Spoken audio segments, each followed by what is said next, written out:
My fellow Americans, welcome. It's Erickson here. I hope you had a great weekend across these United States. The phone number, if you want to be on the program, 877-973-7425. If you text the word Erick, E-R-I-C-K, to 33777, get the live stream, the show notes, the podcast. Follow me around on social media, all those great things. We have, big news we've got to talk about out of the gate here. Before we get into politics, the German elections, the border, any of that sort of stuff. Apple.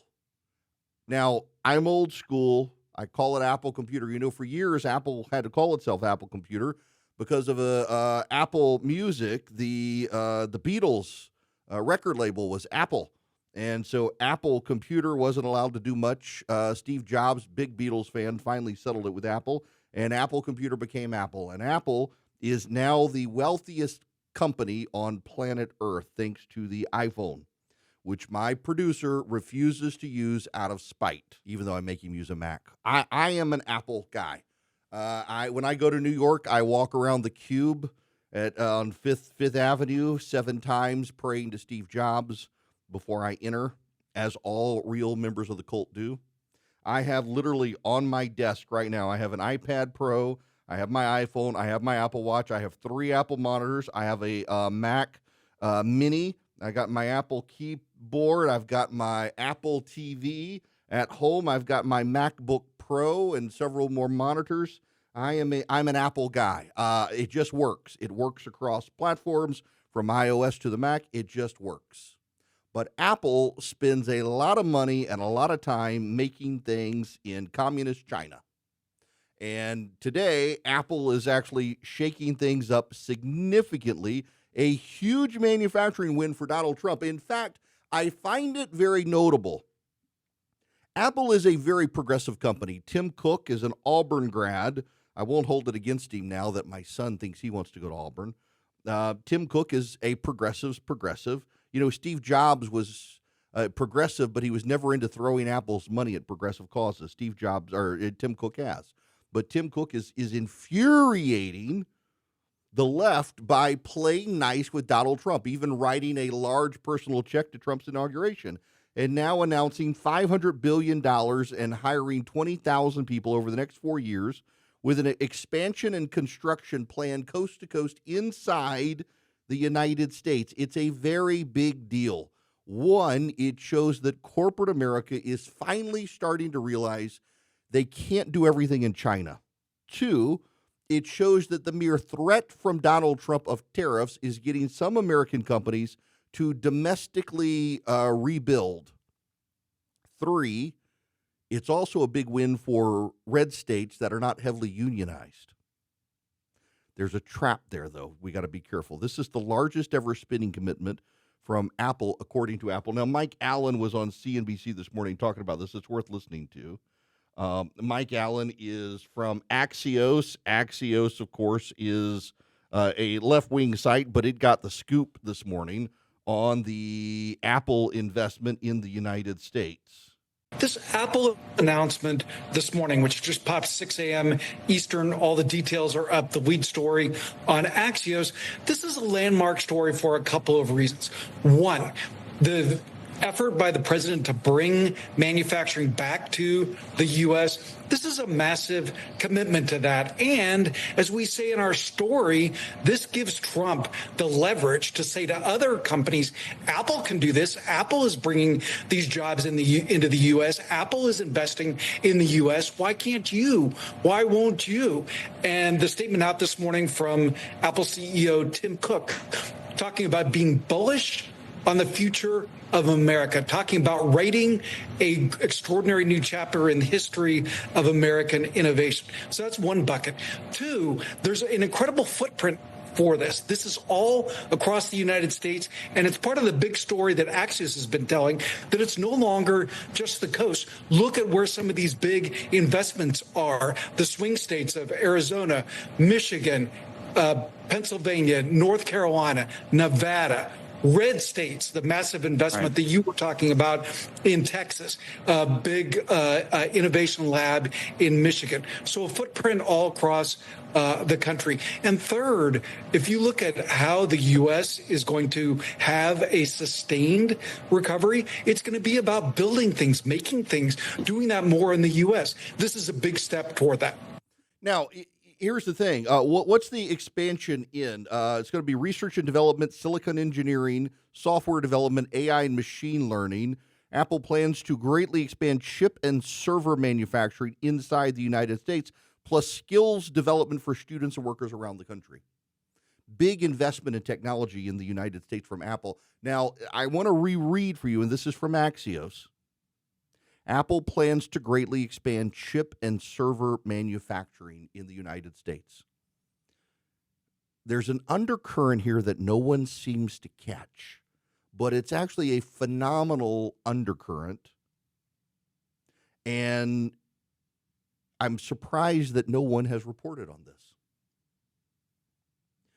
There is a single company on planet Earth that's headquartered in the Netherlands that makes chips at scale that are very, very small. There's a single company. It owns the machine. The machine is a very massive machine.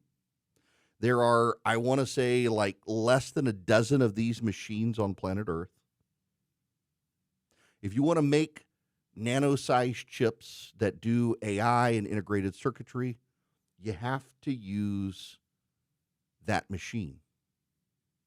And because of the complex nature of the machine and the national security implications of the machine, that machine cannot be located in communist China. But it is located in Taiwan. TSMC in Taiwan has one of these machines. Apple makes a vast array of its chips in Taiwan with this company. If something were to happen to Taiwan, the ability for Apple to make the chips for its computers and its iPhones would disappear. Apple doesn't make the chips in China. Apple's not allowed to make the chips in China because the chips can only be made in this particular device, and this device is not allowed to be imported into China for national security reasons. So Apple moving its chip production, supply chain, and engineering team into the United States is in large part to protect Apple with the coming strife with China. But also it's going to red states. It's not going to blue states, where the cost of labor is cheaper in red states. The deregulatory cost is going to Arizona. It's going to Texas. It's going to Nevada, which is a swing state, not really a red state. But also there is a bit of a red alert here as well for some of these swingy red states. What happens when a bunch of progressives from Apple take up residence in some of these swing states? What do you think it's going to do to the politics? Look at Georgia. Where I am here in Georgia, Georgia's fantastic red state, but as major economic centers have come to Georgia, moving employees out of other states to this state, it has demographically changed the state. It's now more of a swing state.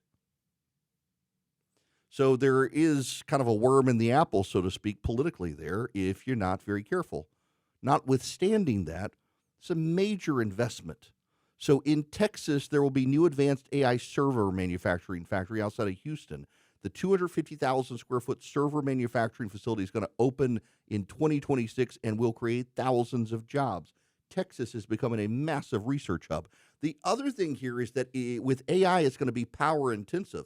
Notice Apple is avoiding at all costs a lot of states that are heavily reliant on solar and wind. I wouldn't be surprised if we at some point find out they're going to be expanding inside the state of Georgia, where they now have the first nuclear power plant built in the United States in the last several decades. There's also another caution here. How much of this is for show? Now, not a lot of it, I guess, since a lot of this stuff is coming online as early as next year. But if you will recall, Apple committed to a massive, massive investment in the state of North Carolina after Joe Biden got elected. And this is kind of the funny political part here, is a lot of progressives are attacking Apple today. How dare you help Donald Trump? But in 2021, after Joe Biden's election, Apple committed $430 billion in U.S. investments and 20,000 new jobs around the country over 5 years, including in Research Triangle Park of North Carolina, where they paused the development last year. Apple says it's working with Josh Stein, the Democratic governor there, and the North Carolina Department of Commerce to extend the project's timeline, and it continues to hope that it's growing at its corporate office in Raleigh and data center in Catawba, where they have exceeded their planned investment. But concurrent to all of that,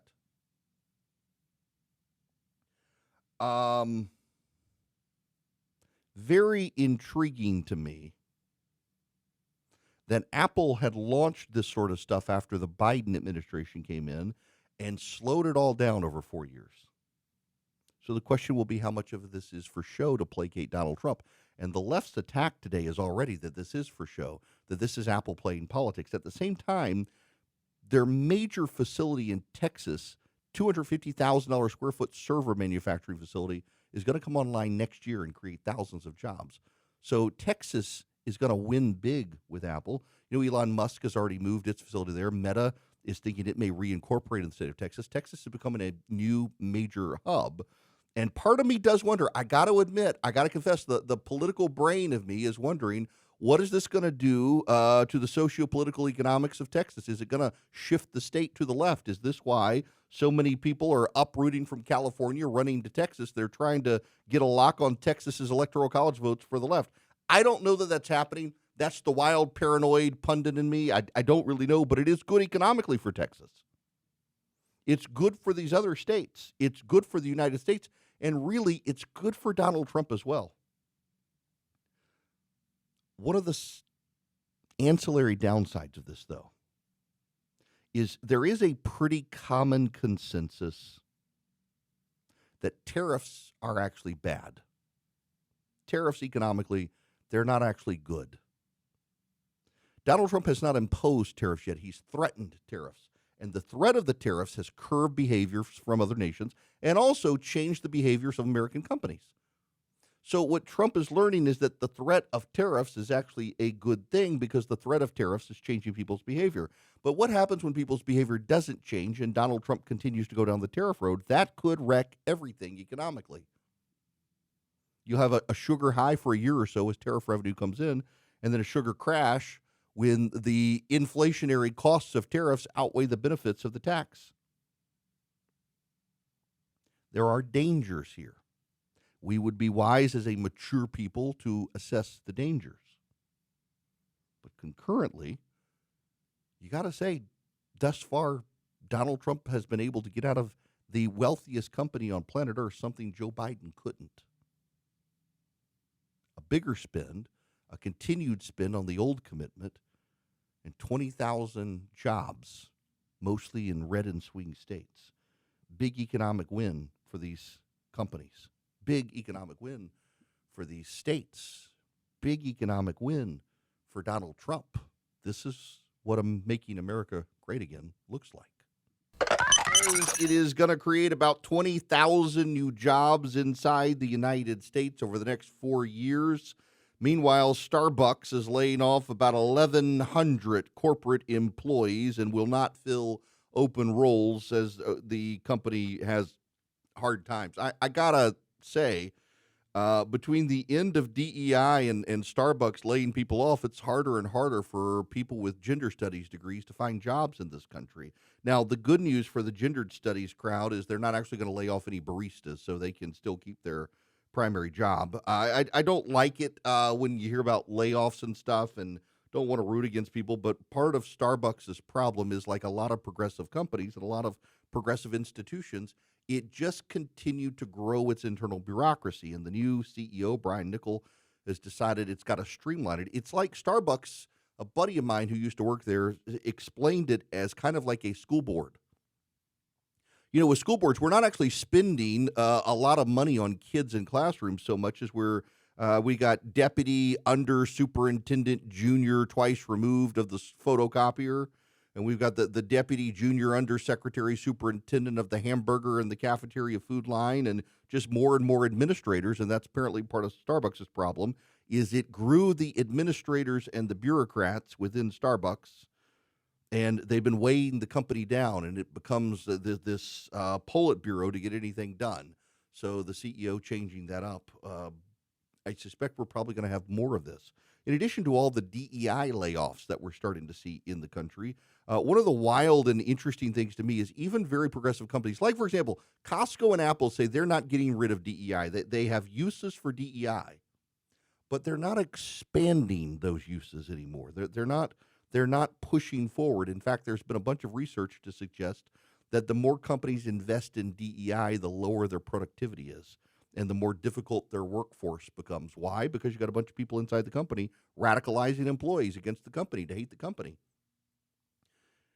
The left would have you believe that Donald Trump becoming president is forcing companies to be scared, to jump back, to get away from things they want. The reality is this is a reversion to the norm. This is a reversion to the norm. These companies did not want DEI, but they felt bullied into it by the left after the George Floyd death and then the rise of Kamala Harris and Joe Biden. And now they're walking back to the norm. That's what it is. It's a good thing. It's not a bad thing. Unfortunately, people are losing their jobs, but their jobs were just bureaucratizing Fortune 500 companies. Former now chairman of the Joint Chiefs of Staff was Charles Q. Brown. He was the 21st chairman of the Joint Chiefs of Staff. Joe Biden made him the chairman of the Joint Chiefs of Staff in 2023. What is the Chiefs of Staff are the Chiefs of Staff of the military. So with the Chiefs of Staff, by the way, the acting Chief of Staff right now is Christopher Grady from the Navy. So you've got what? The Navy, the Army, the Air Force. You got the heads of the highest ranking military members in the armed forces make up the Chiefs of Staff. And then one of them is appointed by the president to be the chairman of the Joint Chiefs of Staff, or chairman of the Joint Chiefs of Staff. So now, what is the significance of this firing? A lot of people don't know. What I find very funny, though, is that many reporters, including Susan Glazer from New York Magazine, whose husband is Peter Baker of the New York Times, neither of them like Donald Trump, she rushed to say, sources tell me it's because he's black. That's right. Charles Quinton Brown Jr., the former chairman now of the Joint Chiefs of Staff, was actually the first black man to lead a branch of the United States Armed Forces. He led the United States Air Force as the chief of the Air Force. Do you know who made him the head of the Air Force, the highest ranking member of the Air Force? Any idea who made him that? That would be Donald John Trump, 45th president of the United States. That's right. And I quote from Wikipedia, Brown, nominated by President Donald Trump during his first term, became the first African American to lead a branch of the United States Armed Forces, later nominated by President Joe Biden to become chairman of the Joint Chiefs of Staff. Now, I don't know anything about the outgoing or now former chairman of the Joint Chiefs of Staff. But a big deal was made that, well, you know, he appeared in a video commenting on the death of George Floyd. So probably it was wokeism. Probably they were upset about that. Y'all, how about, just wild idea here. How about Donald Trump decided to get rid of Joe Biden's major appointees? I would point out that when Barack Obama became president of the United States, Barack Obama not only downsized the American military, but also got rid of a number of senior officers within the military who had loyally served under George W. Bush. No one screamed racism. No one screamed anything like that. Everyone on the left, the media, Democrats in Congress, they were all perfectly happy for the president, when it was Barack Obama, to purge officers from the military and lay off members of the military. They were perfectly happy that he did this. But with Donald Trump, they're screaming racism. Now, Donald Trump has named a replacement. His replacement is John Daniel Cain. His nickname is Raisin. And apparently the first time Donald Trump met him, he said, "Raisin like the fruit." And Lieutenant General Cain replied, "My last name is Cain, as in Raisin Cain." And Donald Trump loved it. Now, he's retired. He's a retired lieutenant general, 3-star, venture capitalist, served as associate director for military affairs of the Central Intelligence Agency under Joe Biden. Now named to be the chairman of the Joint Chiefs of Staff. He's a graduate of the Virginia Military Institute from 1990. Served in the Air Force, served as Deputy Commanding General for Operation Inherent Resolve from 2018 to 2019, Director of Special Access Programs, Office of the Undersecretary of Defense for Acquisitions and Sustainment from 19 to 21. If he's confirmed, he would be the first chairman of the Joint Chiefs of Staff to have never served at the rank of general or admiral before assuming the position, and the second to have been retired at their time of confirmation after Maxwell Taylor. Now, Maxwell Taylor, just so you know, was in World War II, commander of the 101st Airborne, and John Kennedy named him the 5th chairman of the Joint Chiefs of Staff. There's an interesting byline here. Kind of like, I think a lot of stuff is missing in context for Apple moving its major semiconductor and AI chip manufacturing to the U.S. People are ignoring the ties related to getting out of Taiwan, coming back here. And again, let me read you this line from his bio. John Daniel Cain served as Deputy Commanding General for Operation Inherent Resolve and the Director of Special Access Programs in the Office of the Undersecretary of Defense for Acquisition and Sustainment, before being reassigned by Joe Biden to be Associate Director of Military Affairs of the Central Intelligence Agency. Y'all, one of the biggest problems we have in the military right now, a problem that the current Joint Chiefs have been unable to fix, is acquisitions and sustainment. It's actually a huge problem. Huge problem. We can't make ships in this country efficiently, let alone submarines.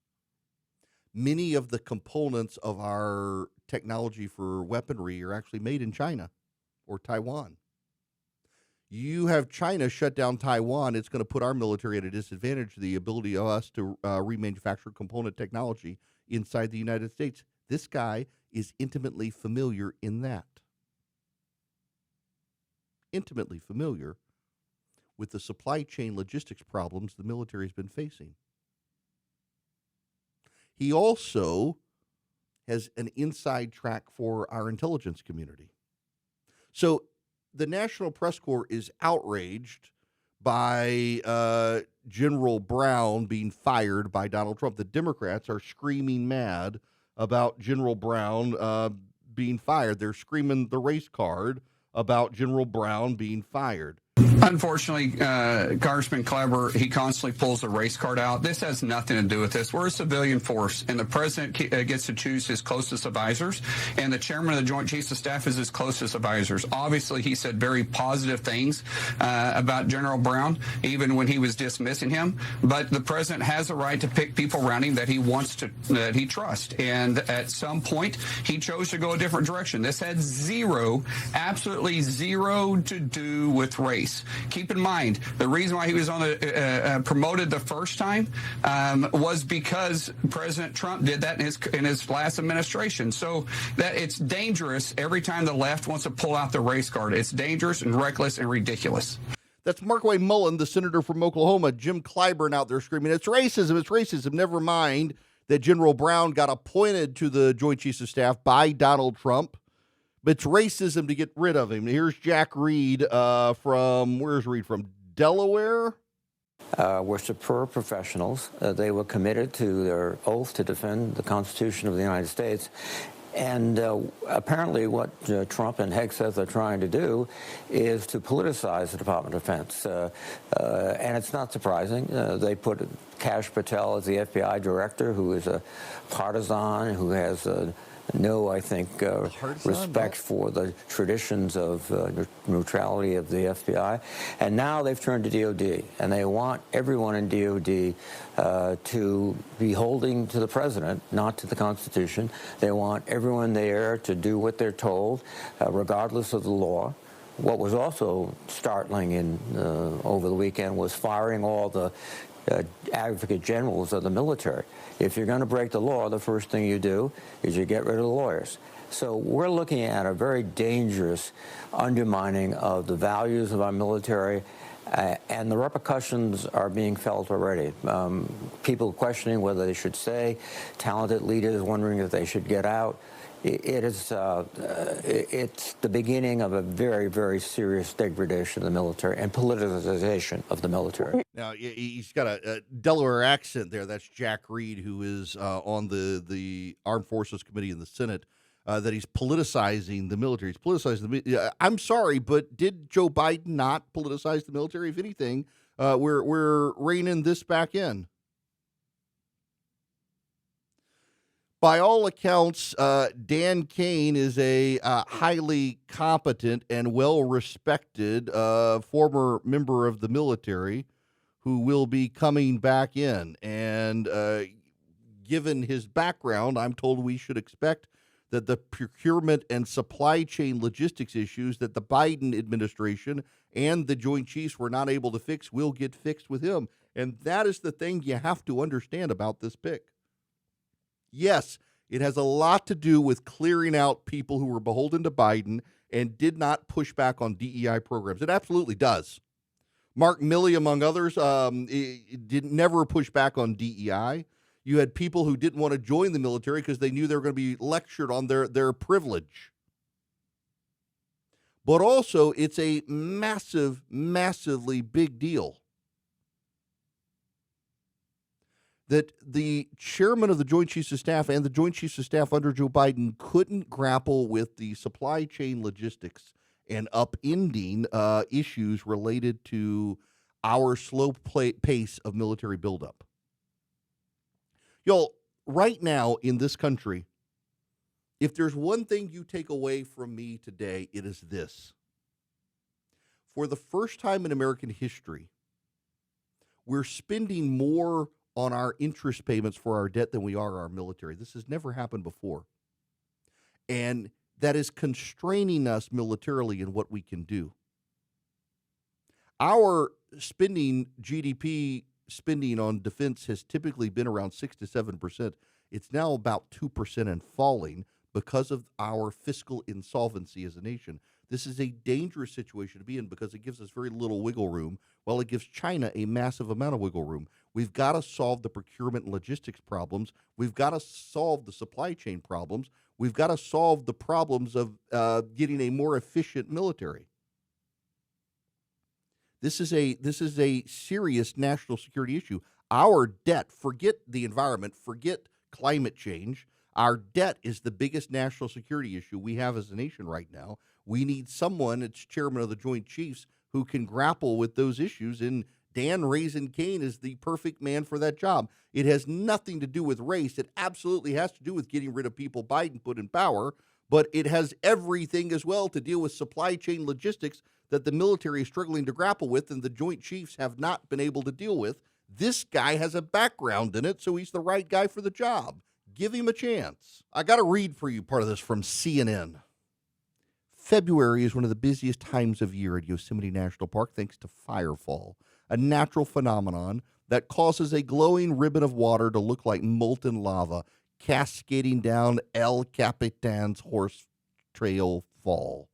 Visitors come from around the world to witness the event, at the granite monolith, famed for its nearly vertical walls, some booking entry tickets and reserving parking spots a year in advance. But this year's visitors witnessed more than firefall on February 22nd. They saw an upside-down American flag, which Yosemite employees reportedly hung over the side of El Capitan to protest the recent downsizing that took place as part of the Trump administration's cost-cutting initiatives. Traditionally, hanging the American flag upside down symbolizes a distress call. Gavin Carpenter, a maintenance mechanic with Yosemite, spoke to the San Francisco Chronicle on Saturday and said he supplied the flag and helped hang it. We're bringing attention to what's happening in the parks. I am old enough to remember when CNN, the New York Times, ProPublica, and major media outlets believed it was a threat to the integrity of the United States Supreme Court when Justice Sam Alito's wife hung an upside-down American flag from a flagpole that, by all accounts, she did without the involvement of her husband, and still it was used by the media to attack the integrity of the United States Supreme Court for potential political biases. And now, when park employees hang an American flag upside down on El Capitan, spoiling people's pictures, the media lionizes the employees. It's such a national scandal what Trump is doing. It's necessary to hang it. It's necessary to fight back by any means possible, including the symbolism of an upside-down American flag. Screw Sam Alito, but praise the employees. What a double standard, if ever there was one. Sam Alito was not involved with his wife hanging that flag upside down. He had no role to play, and yet it was used to attack not just him, but to attack the institution of the United States Supreme Court for what his wife had done. But park employees do it, and they get fawning profiles because the press is biased toward the left.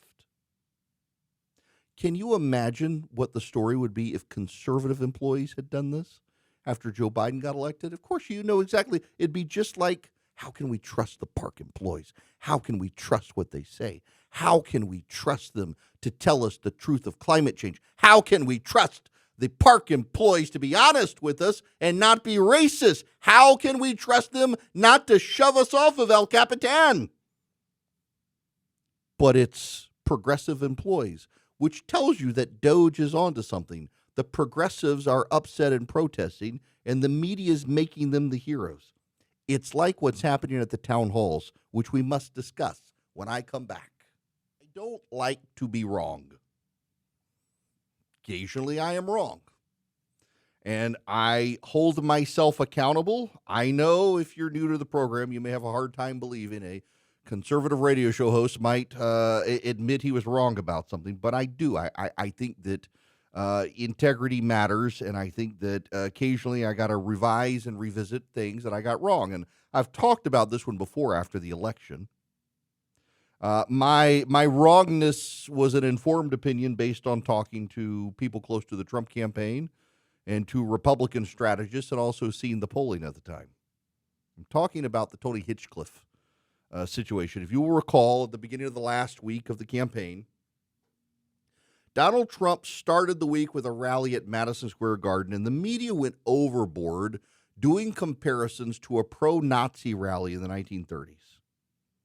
And Tony Hinchcliffe, the comedian, starts it, is the warm-up act, and talks about Puerto Rico being a garbage island, and it did not go over well with the crowd. And that week, I warned people. I said this could have some fallout. If the race is very tight, it could have some fallout. I've been talking to people in the Trump campaign. I've been talking to Republican pollsters and strategists, and all of them are worried there are some swing areas in the country, particularly in the outskirts of Philadelphia and in parts of New York and the like, and they're concerned. And then a very popular Puerto Rican celebrity came out and condemned Donald Trump and wound up endorsing Kamala Harris. And the Trump campaign itself was a little bit concerned about how the Tony Hinchcliffe stuff would play out. At the same time, the National Press Corps went gangbusters. And if you will recall, Joe Biden came out a couple days later, referred to Donald Trump supporters as garbage. And the Trump campaign did feel like that kind of killed off the Hinchcliffe story, even though the media went into damage control. But there were real concerns, and I voiced those concerns. And I said on social media I was concerned about the ramifications of Hinchcliffe, and we were all wrong. The Trump campaign folks who were concerned about it were wrong. I was wrong. The media narrative was wrong.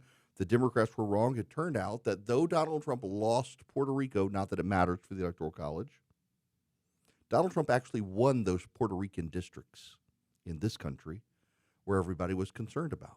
Donald Trump won them. Donald Trump won the Puerto Rican vote. The sound and the fury, the polling, all of it turned out not to be right. Another example of this, and this is one I was right on, was Springfield, Ohio. The media amplified and overplayed Donald Trump and J.D. Vance's statements on Springfield, Ohio, and the Haitians eating the dogs, the Haitians eating the pets. It became a punchline. It became a joke. And I said at the time, because I just happened to be the most listened to talk radio show in Springfield, Ohio, and had a lot of callers calling the show, letting me know that actually they're not eating the pets, but there are real concerns about social services. There are real concerns about crime. There are real concerns about what's going on in Springfield, Ohio, and the social toll of all the Haitians coming in. And I said at the time that the media doesn't understand. They're playing up the dumb comment that exposed what was going on, and they're actually trying to ignore the reality of the situation. They're trying to say Donald Trump's lying about Springfield, Ohio, as a way to avoid ever having to talk about the real problems in Springfield, Ohio. And I said, this is going to come back and bite him. And what happened? Donald Trump won the city limits of Springfield, Ohio. Now, Donald Trump has won that county, but he's never won the city limits. He didn't win it in 2016. He didn't win it in 2020. Even though there's a Republican mayor, Trump never won Springfield, Ohio until 2024. Donald Trump won the city of Springfield, Ohio, because the voters were furious. So I got the Hinchcliffe one wrong. I got the Springfield one right. But the common thread is that the media not only got both of them wrong, the media overplayed, overanalyzed, and oversampled Democratic complaints and left-wing critiques of the situation. I raise all of that to talk about Rich McCormick. Rich McCormick is the congressman for the 7th Congressional District of Georgia. It is a district that sprawls from the northern Atlanta suburbs and Roswell right around 285, the perimeter we call it here in Georgia, all the way up to the North Georgia mountains. It's a beautiful district of wonderful people, very conservative. It's an R+11 district. McCormick overperformed. Donald Trump won it by 60%. No Democrat has ever won that territory, going back to Obama. Rich McCormick actually got better results than Donald Trump. Trump won it by 60%. McCormick won it by 63%. But McCormick had a town hall meeting there last week. And in that town hall meeting, a group of angry voters showed up to condemn Doge and Donald Trump and to tell McCormick that he needed to toe the line and fight Donald Trump. CNN did a story on it. The New York Times did a story on it. MSNBC did a story on it. ABC's Nightly News did a story on it. CBS Face the Nation did a story on it. Politico did a story on it. USA Today did a story on it. The Atlanta Journal-Constitution obviously did a story on it. It was the top story on the Drudge Report for over 48 hours with a picture of Rich McCormick being yelled at by voters. The national media seized on the Rich McCormick town hall as the blowback has come and the voters have awakened. And they are very angry with Doge, and they are very angry with Donald Trump, and they are very angry with Elon Musk. Do you know what the media has left out of this? And by the way, I'm not just saying this because I talk to people who work for Congressman McCormick. I'm saying this because I talked to people who were in the room, who participated. A lot of the people who were in Rich McCormick's town hall in Roswell, Georgia, came from the adjoining Democratic district where the Centers for Disease Control and Prevention is headquartered. That never entered the conversation. These were not Trump supporters. In fact, the people who caused the ruckus at Rich McCormick's event voted against Donald Trump in 2024. There's a number of Democrats who came in and they were organized online in chat rooms and Slack channels and by text message. They were organized to show up and surprise, surprise, surprise. The American press corps was waiting for them to ambush Rich McCormick. It is not a coincidence. It was a coordinated effort by Democratic activists and Democratic members of the media to embarrass Rich McCormick and do a multi-day story that the blowback is here. Finally, the American public is standing up. Mark Penn was on Fox News. He was the Clintons pollster. Mark Penn, leading, highly respected Democratic pollster. Well, I've got some new polling coming out Monday that I've just looked at, and frankly, the Democratic Party is falling off a cliff.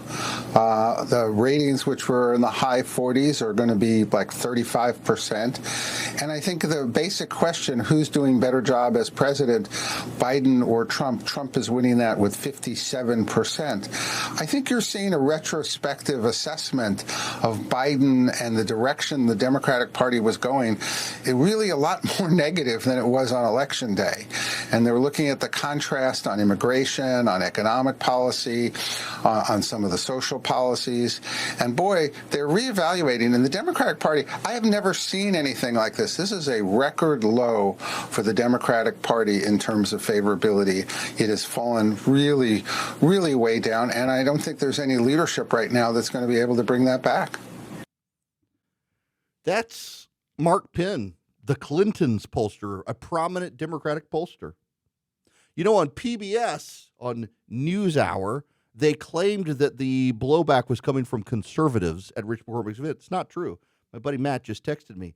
He said, saw it on PBS. They're claiming that it was conservative blowback against Rich McCormick. That's simply not true. I can tell you, not just from talking to McCormick's staff, but talking to people who were in the room, that these were Democrats from an adjacent district who came in and participated in McCormick's event. And by the way, he held the town hall in the most Democratic portion of his district. So to the extent there were Democrats in his district there, that's not surprising given the location of where he had the town hall. But they're playing this into a national story, trying to scare Republicans. In fact, the talking point from the members of the media is that, oh, Republicans need to slow this down.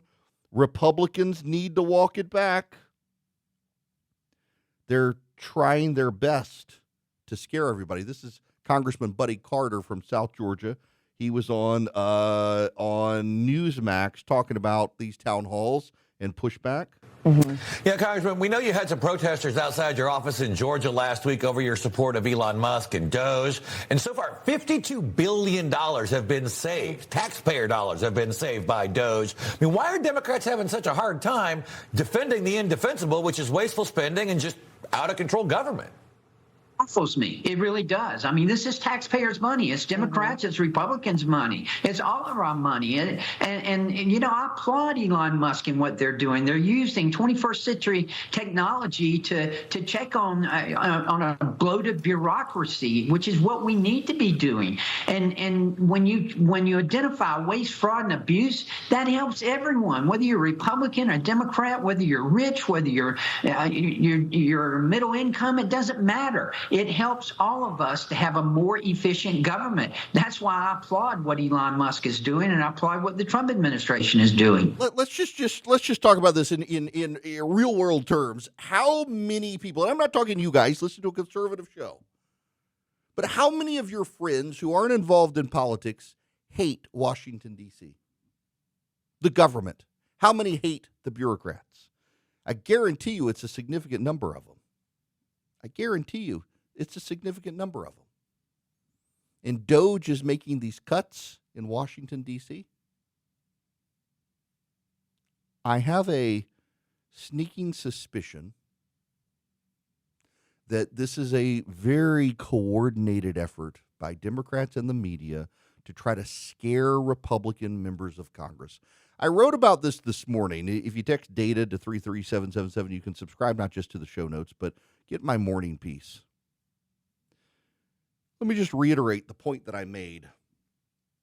The sound and fury of the loser left, amplified by the press corps that sympathizes with them, is a strategy of the left to induce Republican nervous Nellies to surrender. The data itself does not bear out that surrender or retreat is necessary. You know what? It turns out that the Doge cuts is the number one galvanizing issue for people who voted against Donald Trump in 2024. Therein lies the answer. The people who are worked up and passionate about it, 24% of them, they're upset.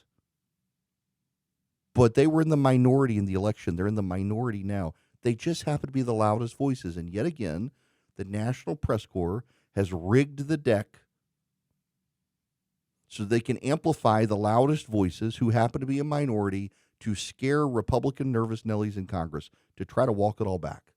Republicans need to hold their ground, a manufactured outrage machine, just like they did after the Tony Hinchcliffe situation at Madison Square Garden.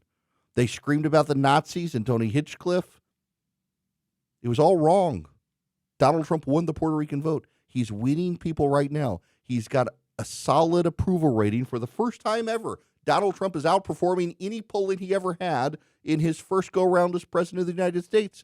People are totally fine with punching a bureaucracy that they don't like and feel is out of touch. It's the media and the left that's upset about it. Don't give in. Don't surrender. Keep cutting. In the Department of Housing and Urban Development, some bureaucrat hacked the TV monitors in the cafeteria and showed an AI-generated video of Donald Trump kissing Elon Musk's feet with the text over it, "Long live the real king."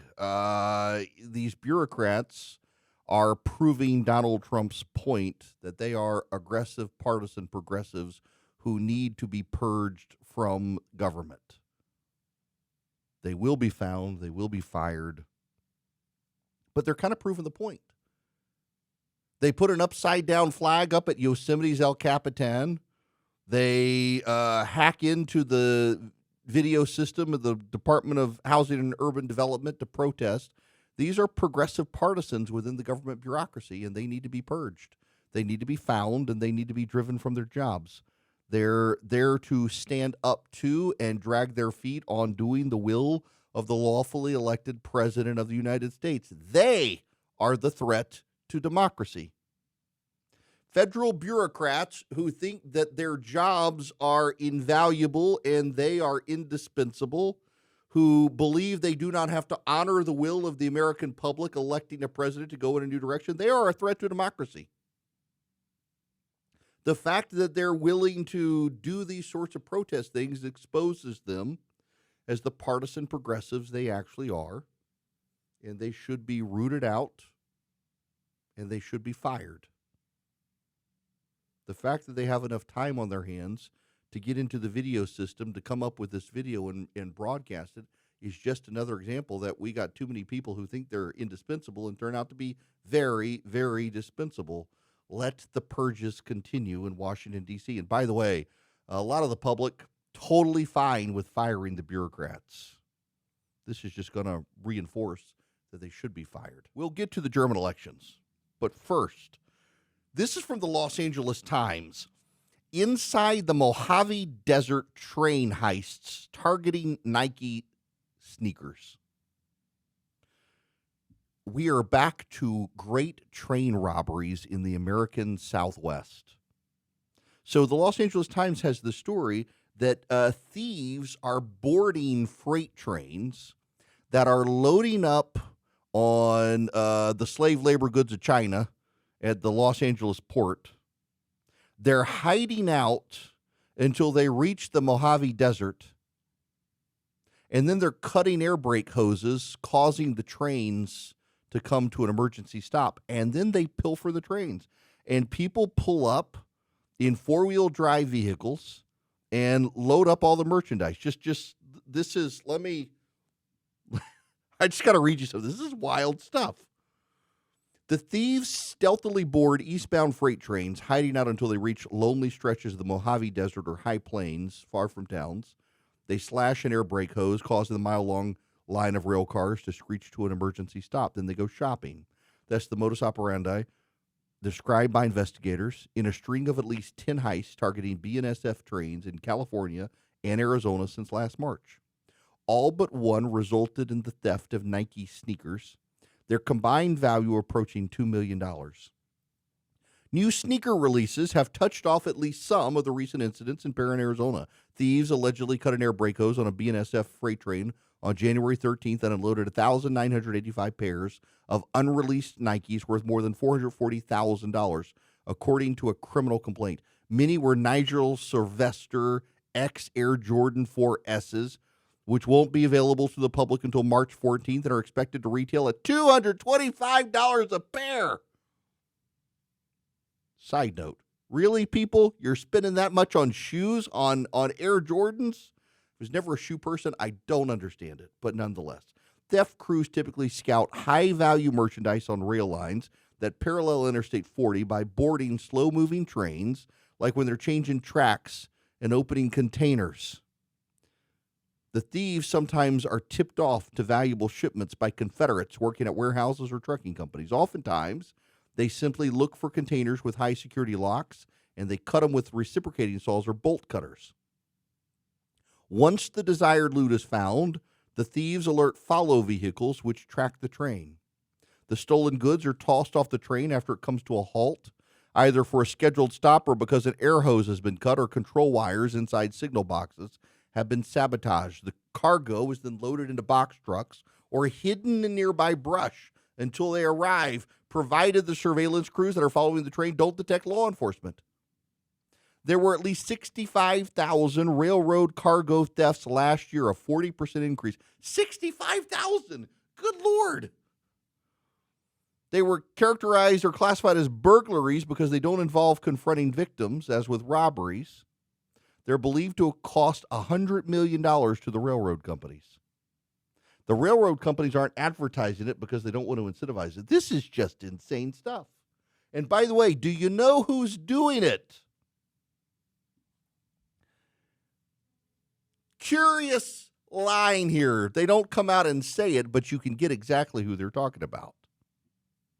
These tactics are often employed by transnational criminal groups that consist primarily of Mexican citizens from Sinaloa, the Sinaloa drug cartel. It's what they're doing. They're now on the terror list, thanks to Donald Trump. But the terrorists are robbing trains in the American Southwest. Robbing trains in the American Southwest. That's absolutely insane to me. Millions of dollars, $100 million. 65,000 railroad cargo robberies last year. That's just a 40% increase. This is crazy. This is another issue that the federal government is going to have to get involved with. I mean, it is interstate crime. The feds need to be putting armed agents in these and just kill the terrorists when they board the trains. Why not? I mean, they're designated as terrorists now. We know it's the drug cartels that are doing it, so when they get on the trains, take them out. I mean, somebody put this in front of Donald Trump. He'll take care of it. It's amazing, though. Genuinely, what's amazing to me is that this was happening last year. 65,000 railroad cargo thefts last year when Joe Biden was president, and the Biden administration did nothing about it. Donald Trump will take care of this. Just get it on his radar, people. Spins coming out of the German elections, and in fact, I saw to the Wall Street Journal, the headline was, yes, this is from the Wall Street Journal headline, German vote boosts Europe's centrists. Friedrich Merz could have one shot at fending off a Senate populace and said Europe needs to gradually achieve independence from the United States. First of all, yes, they never should have been dependent on the United States. But secondly, yes. But third, this is not a boost for Europe's centrists. The AfD came in second place, and they're the group that the elite claim are the second coming of the Nazis. Now, I got to say something here that I know is going to get me hate mail from certain people. I don't care that I get hate mail from them over this. I will concede the fact that the AfD, as it originated, was a pretty radical right-wing political group. What the elite and the media don't want you to know, however, is that while AfD is very much a conservative right-wing group in Germany when it comes to immigration, not social service, things like that. It's not like a massively pro-Christian, pro-right group. It's kind of a secular anti-immigration group. It has moderated its positions. This is the problem with conversations about Donald Trump and about AfD. Remember, they tried to do it with Giorgia Meloni in Italy and with Javier Milei in Argentina. Is the elites and their voices in the press make them radioactive. Consider Giorgia Meloni in Italy as a great example of this. When Meloni was elected in Italy, you would have thought Mussolini himself had come back to power. It was a massive, massive earthquake in the national press corps in this country, the global press corps led by the Europeans, and in the political establishment within the European Union, that Giorgia Meloni was some sort of right-wing radical, lover of Nazis and fascists, and she was going to impose fascism in Italy. And it was nonsense. It was absolute nonsense. Her big issue was immigration. And they didn't like it because of that. Same with Javier Milei in South America and Argentina. Before Milei got elected, the international press labeled him as some sort of libertarian, anarchist radical who loved the fascists. It's the same conversation they have with Donald Trump, and they don't even hear themselves doing this. The AfD is a far-right group in terms of German political parties, but you know what? It's moderated itself, but the big issue and the common strain, the attacks on Meloni, the attacks on Trump, the attacks on AfD, a lot of it have to do with immigration. See, here's the dirty little secret. The elite in Europe recognize that birth rates in Europe have slowed down so much that in order to maintain Europe, they're going to have to rely on an imported class of immigrants, and they don't want to say this to their local populations. But in Germany, for example, I saw this weekend. I found it staggering in the Financial Times. Something like 70% of welfare payments in Germany go to immigrants who are not German citizens, something like 70%. Germany has built a welfare class of immigrants in the country that they prop up, and the locals are resentful. Now, Eastern Germany is also, there's this wild dynamic in Germany where after reintegration in the early 1990s, the Germans poured a lot of money into East Germany to prop up East Germany at the expense of West Germany. And the Western Germans went into recession, and they resented like hell that the communists, former communists, were being propped up. And over time, there's been some moderation in the spending, but the West Germans and the East Germans, despite becoming one people again, have had this long kind of animosity because the East Germans were communists, very, very secular. The West Germans, much more culturally conservative, a lot of them Catholic and Christian. I shouldn't say Catholic and Christian, Catholic Christians, Lutherans, Protestants in the northern part, Catholic in the southern part in Munich, for example, but Christian. And they were somewhat socially incompatible with the East Germans, but they reintegrated society. They poured a lot of money into rebuilding East Germany. East Germany got very, very modern, but they always maintained the secularism that has transcended the political parties. But over time, as Germany has brought in a lot of immigrants, a lot of those immigrants settled in the East German areas, and they tapped into social welfare programs. And the German elite decided it was for the good of Germany. And they didn't care that the German people didn't like it. The German people were just bigots and racists. And anytime anyone spoke up, they claimed they were Nazis. And the public in Germany is no longer having a part of it. The public in Germany is turning on the elite. And the public in Germany has embraced the AfD. And so what is the response by the elite?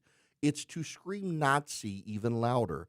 But they did this with Giorgia Meloni. They did this with Javier Milei. They've done this with Donald Trump. And time again, they've been wrong. Maybe they're right about AfD, but you can hardly believe them because they've done it about any group that defies the elite. The elite are very good at name calling, calling people racist, and trying to scare people into voting against some other group. The elite like to otherize other groups. They've tried to otherize Donald Trump. They've tried to otherize AFD, tried to otherize Georgia Maloney. They've tried to otherize any rising conservative populist group. They're scared of them, and they have no response.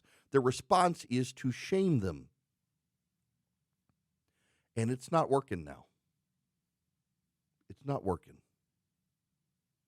Friedrich Merz is going to be the German chancellor. He is from the right-leaning, Christian Democrats. He's Angela Merkel's party, the resurrection of Angela Merkel's party, Christian Democratic Union. And he will have to build a coalition because he didn't get majority support. And there's a lot of thinking, a lot of urging, a lot of pushing for Merz to side with the socialists who just got thoroughly rejected. I think the German chancellor should probably consider seeing if he can bring in AFD. Maybe calm them. Maybe make them more mainstream. Purge out the worst impulses, but also deal with immigration. Immigration is the weak link for the German and the European elite. They do not realize it. They do not appreciate it. They despise anyone who wants them to slow down immigration or turn people around and send them back home. They do not want to do it because at the end of the day, they view everyone in Europe as a worker, not as a citizen. And they want a steady pool of workers. So they value immigration at the expense of their own people. Well, guess what? Their own people have votes that the immigrants don't have, and their own people are turning on the elite for devaluing them and what it means to actually be a citizen of the country. Payback is coming. You can scream all you want, Nazi, Nazi, Nazi. But if you don't address the concerns of the people, they're going to go with those you hate because they hate you. It happened in this country with Donald Trump's election and the elite in this country being rejected. The Europeans still can't figure this out. I saw this on social media the other day.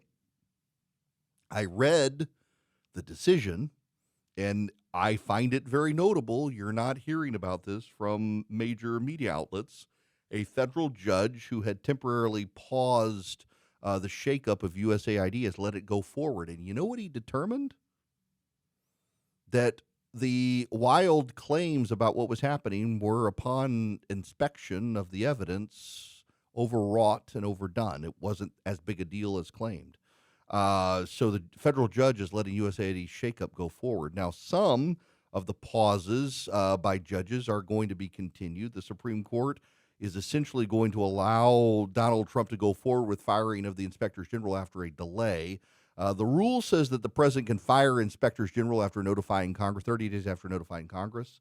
And a judge enjoined Trump from firing the judges for 30 days. And the Supreme Court's like, yep, kind of still following the law without a lot of change there. So many of the initial efforts by the left to stop Donald Trump are beginning to come undone by federal judges who, when they are evaluating the actual claims, find the efforts to be far more reasonable than what you're being told in the National Press Corps. I'm not surprised by that. The moral of the story is be careful what you hear in the news these days. You know, as an aside, I'm finding that when there's a big controversy with Donald Trump, you do have to wait 24 to 48 hours before you really comment on it. You as a radio show host, I can't not cover it because I cover breaking news here. And a lot of these things are breaking news, but I got to be measured in how I cover it because 24 to 48 hours later, you're going to realize how much of the media got the situation wrong and misrepresented the situation. This happens, I mean, it happened with Biden, but it really happens with Donald Trump. And part of it is an antagonistic media that is willing to believe the lies of the left so easily. But also part of it is reporters tend to be lazy. And they're parroting the talking points of the left because the left has greater ends with the media. So they rush out these stories and then they know damage is done. They'll correct it. The correction won't get as much attention and they'll leave a lasting bad impression of Donald Trump. It's all very willful and very intentional. You have to understand about MSNBC.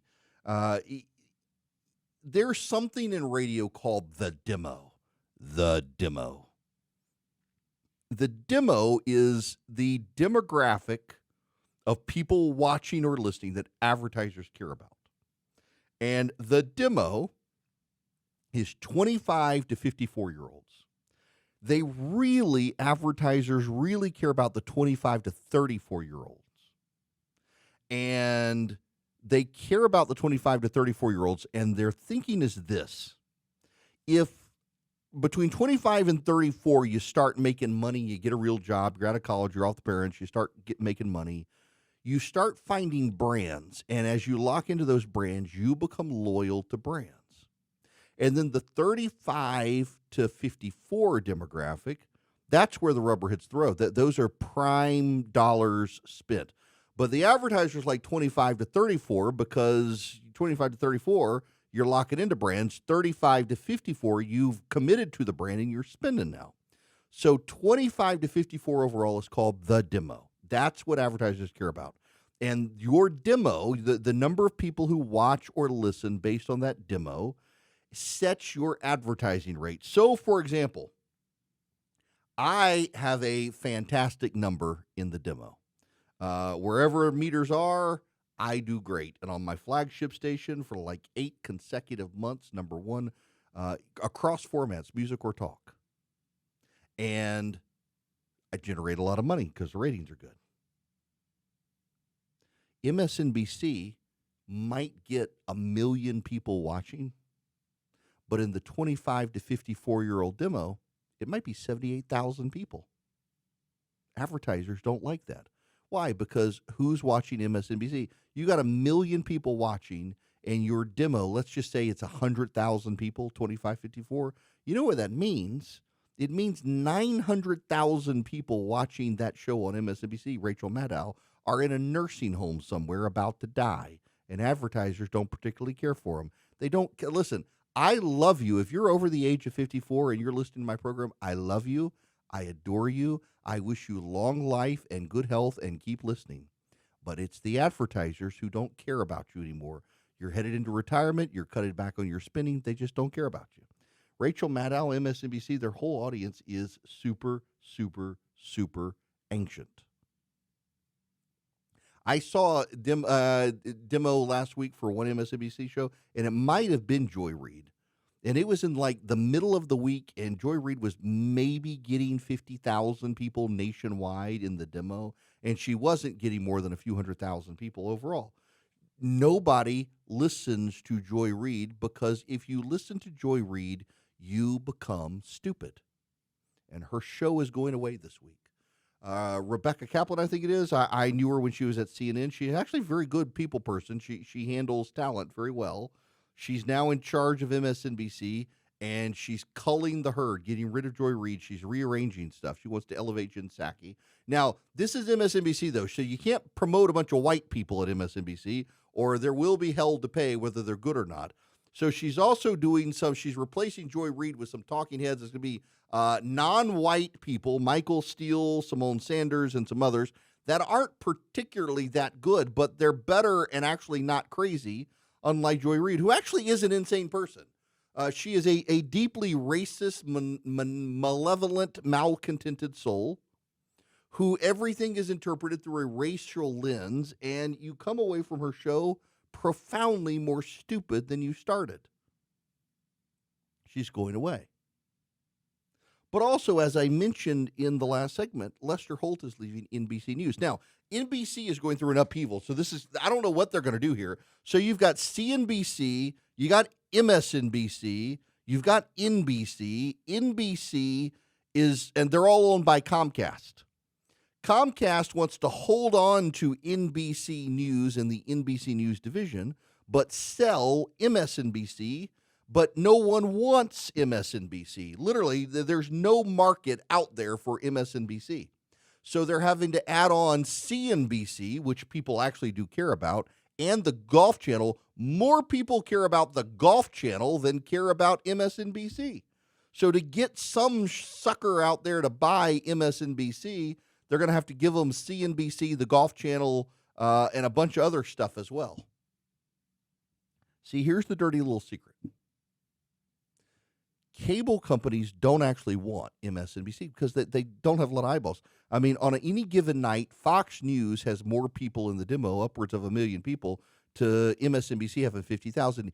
CNN actually has fewer eyeballs on most shows than MSNBC, but has many more people inside the demo watching. CNN is more profitable than MSNBC because of the number of people in the demo who watch CNN compared to MSNBC. CNN has more value. CNN also has a reputation and a brand that's better than MSNBC. So cable companies don't want MSNBC. They want CNBC. They want the Golf Channel. They want other channels that Comcast owns. But to get those channels, they're required to put MSNBC on. That's why you have these cable packages where, like, you want to get Fox News for the longest time. You also had to get, if you wanted Fox News, because Fox is big, you had to get other stations like FX and stuff that maybe the cable companies didn't want. You want to get the Golf Channel. You want to get CNBC. Well, you've also got to take MSNBC. Well, Comcast is spinning all those off. They got to find some value there, and MSNBC doesn't offer a lot of value because they have people like Joy Reid. The most valuable property at MSNBC is actually Morning Joe. Morning Joe may not have the largest audience, but Morning Joe has one of the most influential audiences. Members of Capitol Hill on both sides of the aisle, a lot of business industries and lobbyists, they watch Morning Joe in the mornings. Now, the problem there is that Morning Joe, we can all agree, and I like Joe and Mika fine personally, but the show has catered more and more to the left as MSNBC's partisan demographic has shifted overall to the left. Morning Joe, it used to be more, it was center left always, but it's definitely moved further to the left. And that's alienated people as well. That network is just, I mean, for all of the slander and lies that people in the media make about Fox News, the reality is MSNBC is far more partisan and far more angry than Fox News has ever been. But the larger issue here is the media overall. Lester Holt leaving, Norah O'Donnell leaving. The nightly news on ABC, NBC, and CBS still remains one of the most watched TV shows. Those three network shows remain highly influential for people. They come home from work. They want to catch up on the news. It's a 30-minute condensed show. They catch the big news, often shaped by the left, and then they go on about their business. You know what's really causing things to shift is the niche media. Now, if I was an elitist MSNBC viewer, I would say niche. It's a niche. And people are going off and they're finding their news and they're curating it through niche markets that are growing. So you as a personality can be a brand. You don't need MSNBC or NBC or CBS or ABC behind you. You just need Erick Erickson. You need your name. And if you have a reputation and you have a following, you can be the news and you can set the news and you can tell people the news. And that's what a lot of people are missing. Except, I think I saw Clay Travis, somebody mention there are people like Don Lemon. Don Lemon was a big deal on CNN. He got lots of attention, and people talked about Don Lemon. Don Lemon left CNN, and he's a nobody now. Nobody cares about Don Lemon. He never made a brand for himself. He was never seen as a reliable narrator of events, and so he left a network that he needed and is nobody now. The news is being upended. The news is changing pretty dramatically. So listener Chris emailed me, he says, does everybody checked into hotels get credit as watching the news because they always have the news on these? No, they don't actually. There's a way to track what people are watching and who is watching. They use little devices.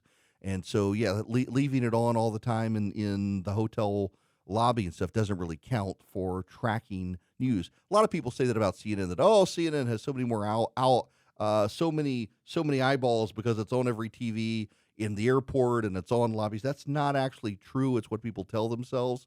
There's a rating system. They use statistical sampling, and you don't get credit for just being on the hotel ballroom or the lobby. But all of the media is being upended. And, radio is being upended as well. A lot of people in charge of radio don't particularly like talk radio, but talk radio still brings a premium. Much like a lot of people don't like Fox News, but Fox News brings a premium. Conservative talk radio still brings a premium to radio these days. But MSNBC doesn't bring a premium. It makes you stupider, and they're finally decided they got to make changes. And one of their big changes is going to get rid of the stupidest person on MSNBC, Joy Reid. I feel bad oftentimes when people lose jobs, but not Joy Reid. Sometimes it's just delightful to watch bad things happen to bad people, and she's a terrible person and finally gets her comeuppance.